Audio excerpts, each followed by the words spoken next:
વડોદરા જિલ્લા કેળવણી મંડળ સંચાલિત શેઠ એમએનસી કોલેજ ઓફ એજ્યુકેશન કોલેજના એસોસિએટ પ્રોફેસર ડૉક્ટર એમ.ડી.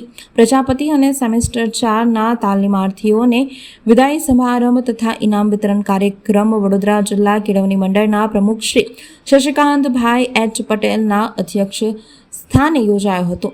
કોલેજના આચાર્ય ડૉક્ટર સી.એસ.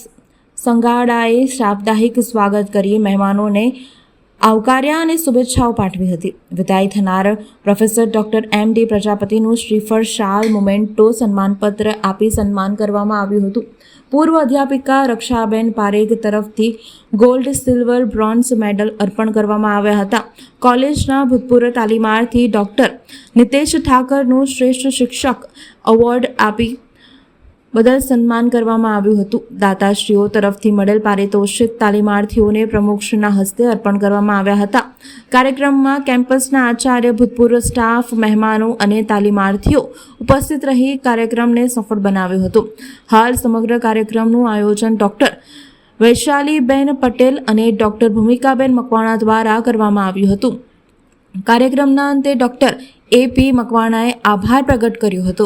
વડોદરા જિલ્લા કેળવણી મંડળ સંચાલિત શેઠ એમએનસી કોલેજ ઓફ એજ્યુકેશન ડભોઈના આજના આ વિદાય સમારંભ અને સાથે સાથે ઇનામ વિતરણ, આ બંને કાર્યક્રમનું આજે અહીંયા આયોજન કરવામાં આવ્યું. તાલીમાર્થી વિદ્યાર્થીઓ કે જેઓ 4th સેમ પૂર્ણ કરી ને વિદાય લઈ રહ્યા છે એવા વિદ્યાર્થીઓને છેલ્લા ઇનામ વિતરણ કરી અને વિદાય કરવામાં પણ આવી. સાથે સાથે આ જ કોલેજના પ્રાધ્યાપક એવા ડૉક્ટર એમ.ડી. પ્રજાપતિ કે જેઓ વય નિવૃત્તિને કારણે નિવૃત્ત થતા હોય તેઓનો પણ વિદાય સમારંભ આજરોજ અહીંયા સંસ્થા વતી એટલે કે કોલેજ વતી કરવામાં આવ્યો. તો તેઓને પણ આવનાર દિવસો ખૂબ સારી રીતે પાસ થાય એવી પ્રભુને પ્રાર્થના આપું છું.